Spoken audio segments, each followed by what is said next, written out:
আমাদের পার্টির 3 বছর অন্তর যে সম্মেলন হয় সেই সম্মেলনের রাজ্যস্তরীয় সম্মেলনের একটা প্রকাশ্য সমাবেশ।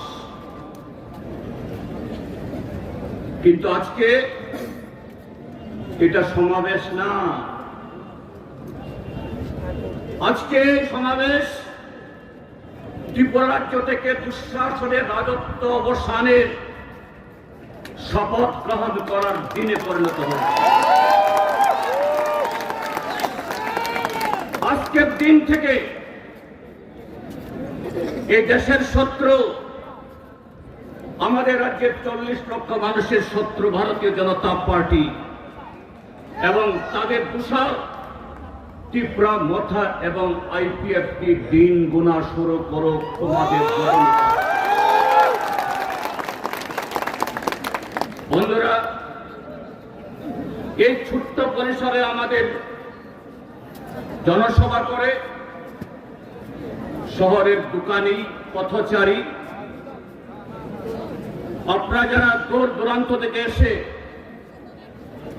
এত আরামে বসে বক্তৃতা শুনবেন, সে উদ্দেশ্যে যারা এসছেন, আপনাদেরকে এইভাবে কষ্ট দেওয়ার উদ্দেশ্য আমাদের ছিল না। আমাদের জনসভার তারিখ ঠিক হওয়ার 1 মাস আগে থেকে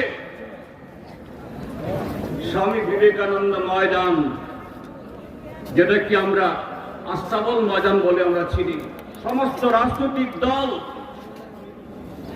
সমস্ত কালে তাদের এই বড় কর্মসূচি সেখানেই করে থাকে, যে কোনো সরকারের সময়। আমরা সমস্ত নিয়ম মেনে সে মাঠ চেয়েছিলাম। আমরা যখন মাঠ চাই, সেদিন স্পষ্টভাবে আমাদের জানানো হয়েছিল সেই মাঠে কোন রাজনৈতিক দলের, কোন সংগঠনের, সরকারের কোন কর্মসূচি নেই। আপনারা জনসভা করতে পারেন। তড়িঘড়ি এই জনবিরোধী সরকার, গণতন্ত্র বিরোধী সরকার, সংবিধান হন্তারক সরকার সেখানে একটা মেলা লাগিয়ে দিল। আপনারাও যারা উত্তর দিক থেকে এসছেন দেখে যান, সেই মেলা কিসের মেলা? শুধু সিপিআইএম কে রোখার জন্য, আমাদের কর্মসূচি রোখার জন্য। আমরা অগত্যা আরো 2 সপ্তাহ আগে থেকে পুলিশ পরশুদিন সন্ধ্যাতেও ইনসিস্ট করেছে দরখাস্তে লিখে দিন 3000-এর বেশি লোক হবে না। কেমন ধরে কথা? পুলিশ ঠিক করবে আমাদের জনসভায় কত লোক হবে। শুনেছেন এরকম কাণ্ড? এটা পুলিশের কথা না, মন্ত্রিসভার রাজনৈতিক যে নেতৃত্ব, মুখ্যমন্ত্রী সহ তাদেরই এই পরামর্শ। আমরা তো সেখানে বলেছি দরখাস্ত না রাখতে পারে কিছু করার না, মিটিং হবে, যেখানে আটকাবে সেখানে মানুষ বসবে, সেখানে প্রচন্ড আজকে।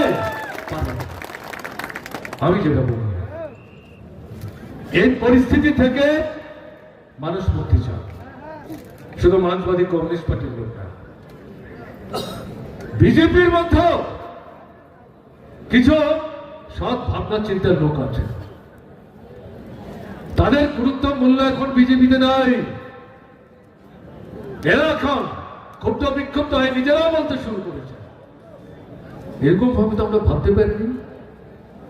এটা কি চলছে? অরাজকতা চলছে, এর পরিবর্তন দরকার। এরা তো আমাদের সঙ্গে কথাবার্তা বলতে গিয়ে এই বিষয়গুলো বলছে, এ তো তৈরি করার কথা না। উদয়পুরে খিলপাড়ার কাছে যে মহিলা বাড়িতে ঢুকে লুণ্ঠন করলো, স্বামীর মাথা ফাটালো, চোখের জলে বুক ভাসিয়ে সোশ্যাল মিডিয়া পূর্ব থানা, মহিলাদের জন্য আমরা থানা করেছি। আক্রান্ত মহিলা থানায় গিয়ে যখন অভিযোগ করছিলেন, এই থানার সমস্ত কর্মচারী ছিলেন মহিলা।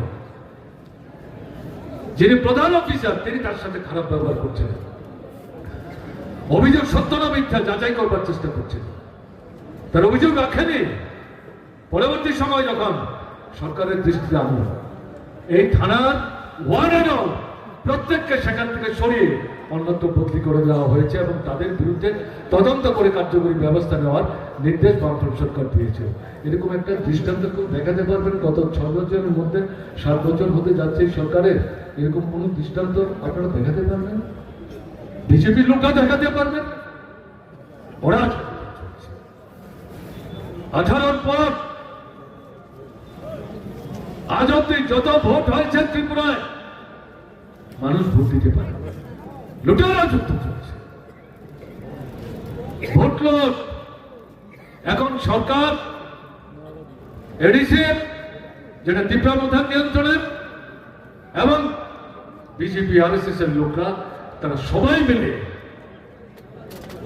একাত্তা হয়ে লুটের রাজত্ব চালানোর চেষ্টা করছে। কাজেই এগুলো শুধু বললে হবে না, এই অবস্থা থেকে বেরিয়ে আসবার জন্য সামনের দিনে বৃহত্তর সংগ্রাম সংগঠিত করতে হবে।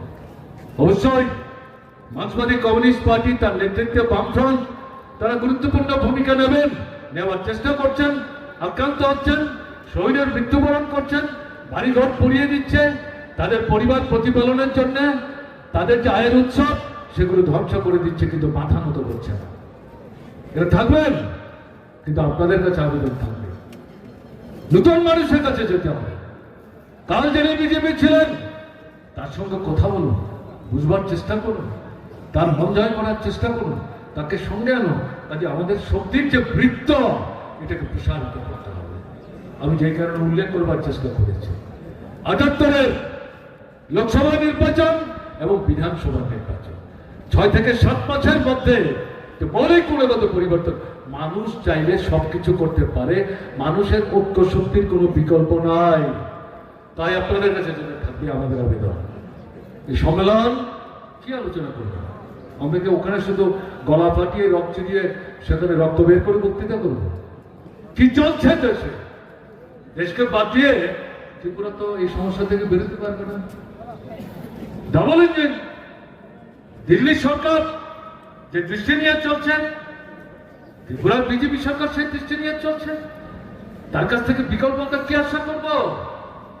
কাজে সেদিক থেকে জাতীয় স্তরে যে আন্দোলন হচ্ছে, শ্রমিক, কৃষক, কর্মচারী, ছাত্র, যুবক, উপজাতি, তফসিলি, ওবিসি, সংখ্যালঘু, ছোট বাজারি ব্যবসায়ী, তারা যে এগিয়ে আসছেন।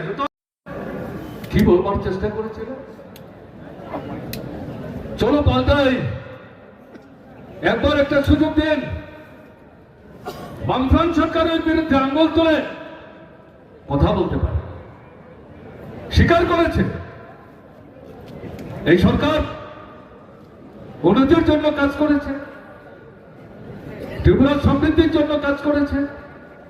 এই সরকার দুর্নীতি যুক্ত এই অভিযোগ করবার দুঃসাহস দেখায়নি, শুধু বলবার চেষ্টা করেছে। কেন্দ্র বিজেপি সরকার, রাজ্যে যদি আপনারা আমাদেরকে সরকার তৈরি করতে সাহায্য করেন, তাহলে দুটো সরকার একসাথে মিলে যে কাজ করে আপনারা চাইছিলেন সমাধান হোক, রাজ্য সরকারের সীমাবদ্ধতার কারণে করে উঠতে পারেনি, সে সমস্ত সমস্যার সমাধান আমরা করব। আমরা লক্ষ্য করেছি, আমরা প্রথমেই বলবার চেষ্টা করেছিলাম এটা প্রতারণার ফাঁদ। মুখে যা বলছে, যদি ভোট দিয়ে এদেরকে সরকারে বসবার সুযোগ করে দেন, তাহলে তারা উল্টো পথে চলবে। ভারতবর্ষের অন্যান্য 8টা, 9টা, 10টা রাজ্যে যেখানে বিজেপি সরকার দখল করে রাজ্য সরকার করে চালাবার চেষ্টা করছে, সেখানকার অভিজ্ঞতার ভিত্তিতে এই কথাগুলো বলছি। এবং কেন্দ্রীয় যে সরকার চালাচ্ছে, ভোটের আগে এক কথা, ভোটের পরে সরকারে বসে আরেক কাজ, সেই অভিজ্ঞতা থেকে বলছি। কিন্তু আমাদের রাজ্যের মানুষ প্রায় 51-52% তারা বিভ্রান্ত হয়েছে।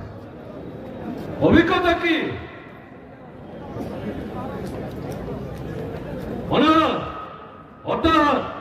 অনাহার মৃত্যু, সন্তান বিক্রি, কাজের জন্য রাজ্যান্তরিত হওয়া, দেশের বাইরে যাওয়া, সেখানে গিয়ে বেঘরে মৃত্যুর সম্মুখীন হওয়া, সে মৃতদেহ বাড়িতে পর্যন্ত মা বাবা ফিরিয়ে আনতে পারছেন না। বামফ্রন্ট সরকারের সময় ছিল এরকম, কংগ্রেসের দুঃশাসনে ছিল, কংগ্রেস উপজাতি যুব সমিতির দুঃশাসনে ছিল, বামফ্রন্ট সরকার এটাকে বন্ধ করেছে, এটাকে অতীত ইতিহাসের পাতায় তাকে সীমাবদ্ধ করেছে। বিজেপি সরকার আসার পর সেটাই তারা ফিরিয়ে আনছে, সেটাই তারা ফিরিয়ে আনছে। কাজ নাই, রোজগার নাই, কেনবার ক্ষমতা নাই, এরকম যে পরিস্থিতি চলছে। দোকানপাট খুলে বসে আছেন দোকানেরা, কেনবার লোক নেই। মানুষের তো পয়সা থাকতে হবে। বেকার প্রতিশ্রুতি দিয়েছিলাম শূন্যপদ থাকবে না, নতুন করে কোনো শূন্যপদ তৈরি হতে দেবে না। এদের রাজত্বে এই 7 বছরে 56,000 পদ এদের রাজত্বে শূন্য তৈরি হয়েছে, পূরণ করছে। বেকার সমস্যা আকাশচুম্বী ত্রিপুরার মতো রাজ্যে এই যে পরিস্থিতি চলছে, কৃষক এই যে গত 41 বছরের মধ্যে এত বড় বন্যা হয়ে গেল, বামফ্রন্ট শাসনে 48 ঘন্টার মধ্যে সরকারের নির্দেশে ডিস্ট্রিক্ট ম্যাজিস্ট্রেট বিপন্ন মানুষের পাশে দাঁড়িয়ে সামর্থ্যের সীমাবদ্ধতা হাতে নিয়েই সেই মানুষদের সাহায্য করার চেষ্টা করেছে। কোথায় বিজেপি শাসিত ত্রিপুরায়, কোথায় সরকার, কোথায় আক্রান্ত বিধ্বস্ত মানুষ সাহায্য? তাদের দিকে ফিরে কেউ তাকাবার চেষ্টা করে। আর আগরতলায় মন্ত্রীরা মুখ্যমন্ত্রীর উপস্থিতিতে কার্নিভ্যাল করেন দুর্গাপূজার দশমীর নামে, লক্ষ্মী পূজার আগের দিন। আরে পূজাই তো মানুষ করতে পারলো না। আরএসএস এর নিয়ন্ত্রিত, বিশ্ব হিন্দু পরিষদের নিয়ন্ত্রিত বিজেপি সরকার। আমি বিনীতভাবে দল বদল উঠতে থেকে ত্রিপুরা জননাগরিক তাদের কাছে আমি জিজ্ঞাসা করতে চাই, আপনাদের জীবনের অভিজ্ঞতা কি? সামন্ত শাসক কংগ্রেস, কংগ্রেস টিউজার্স এবং বামফ্রন্ট, এবং আজকে বিজেপি সরকার। বামপন্থী ফ্রন্ট সরকারের সাথে বিজেপি থেকে শুরু করে কংগ্রেস সামন্ত সরকার, সামন্ত শাসন, তার কোনো মিল আছে? দিন রাত্র ফারাক, আসমান জমিন ফারাক। মানুষ এখন নিজেরা বলতে শুরু করেছে ভুল করেছে, বিভ্রান্ত হয়েছে, মোহগ্রস্ত হয়েছে, বিপদগামী হয়েছে, নিজের পায়ে নিজেরা ফুল মেরেছে। এর থেকে বেরোতে হবে। দেশের নির্বাচন এই আহ্বানে আমরা দাঁড়িয়েছিলাম।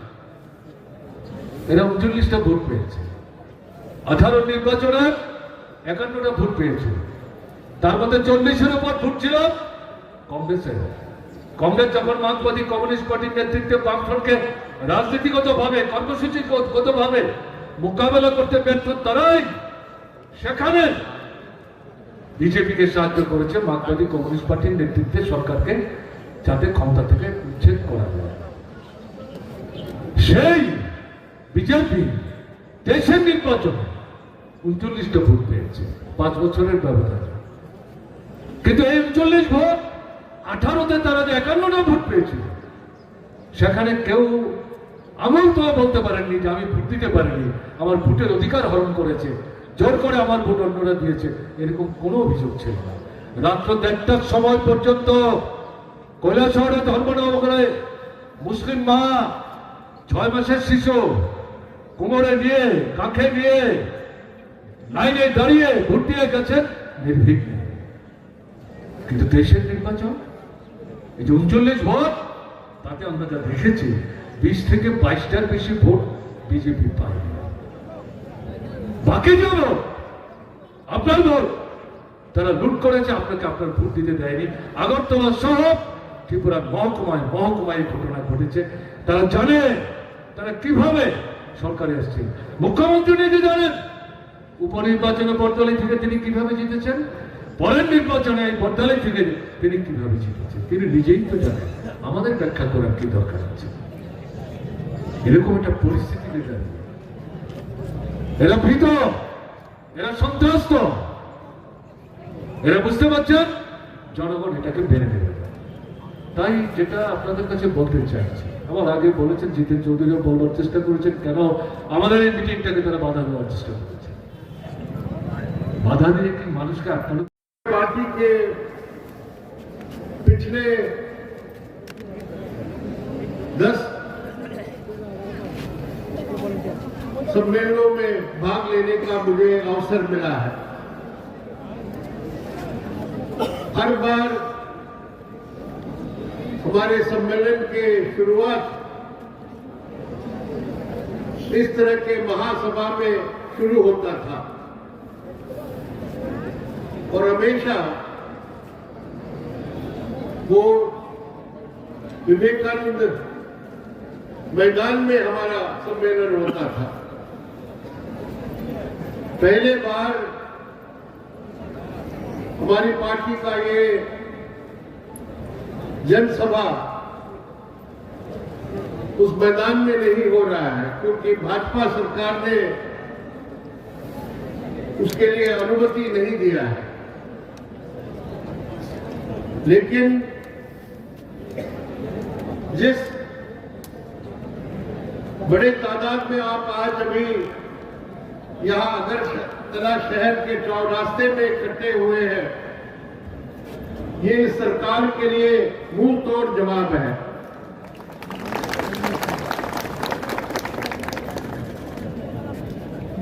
मार्क्सवादी कम्युनिस्ट पार्टी और त्रिपुरा का कम्युनिस्ट आंदोलन हर तरह के हमलों को, दमन को सामना करते हुए आगे बढ़ा है और हम भाजपा और भाजपा की सरकार को ये बताना चाहते हैं कि the more you attack us, the more we will rise up. जितना भी तुम हमला करोगे हमारे ऊपर, उतना ही हम आगे उठेंगे और बढ़ेंगे। साथियों, हम